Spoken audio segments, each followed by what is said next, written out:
Today we visit the Channel Islands. The Channel Islands are a group of islands in the English Channel, close to the north coast of France. But they are not part of France, and they are not really part of Britain either. The British Queen is the ruler of the Channel Islands, and the British government looks after their defence and foreign affairs.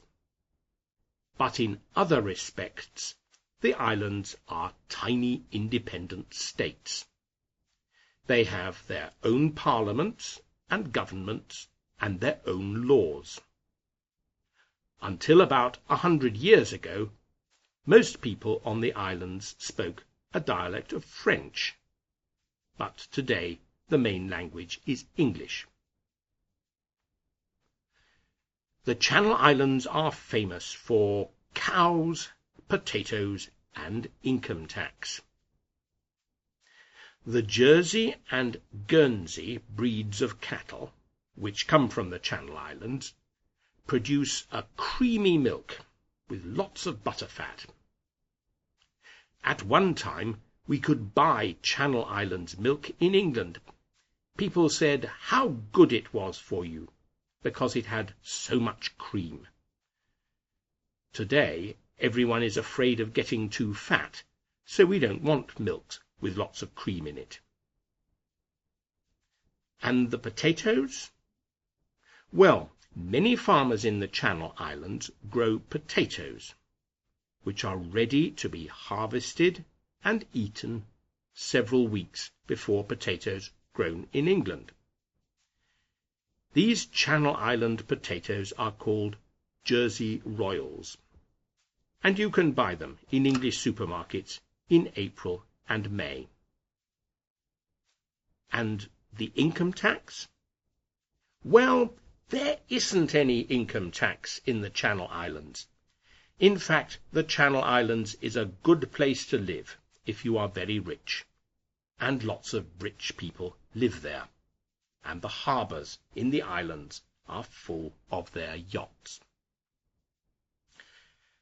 However, in the last few days, the Channel Islands have been in the news for a very different reason. About 12 months ago, the police in Jersey, the largest of the Channel Islands, received reports about the abuse of children in care on the island. I need to explain what this means. Abuse means very bad treatment of someone, like violence or emotional or sexual bad treatment.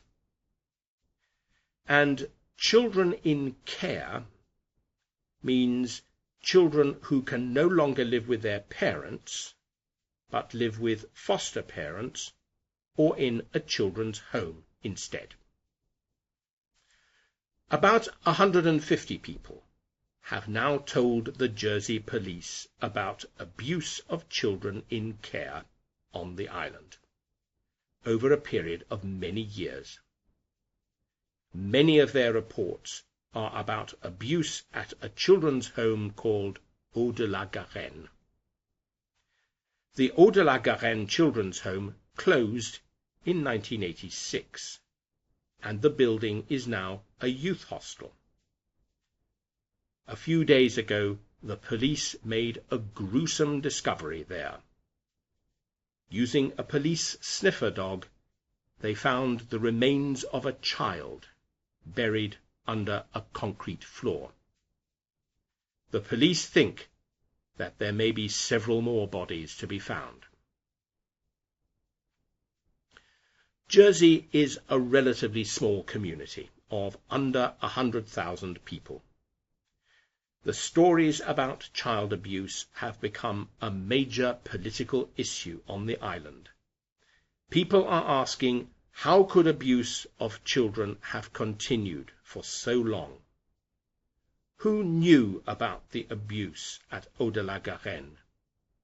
Who was responsible for the bad treatment of children? Why is it that it is only today, 20 years after the Eau-de-la-Garenne Children's Home closed, that the police are investigating. I guess that if you live somewhere like the Channel Islands, it is easy to think that you live in a little paradise, and that the problems of the rest of the world, crime, poverty, war, disease, do not really affect you. The child's body at Eau-de-la-Garenne tells us that this is, unfortunately, not true. Goodbye.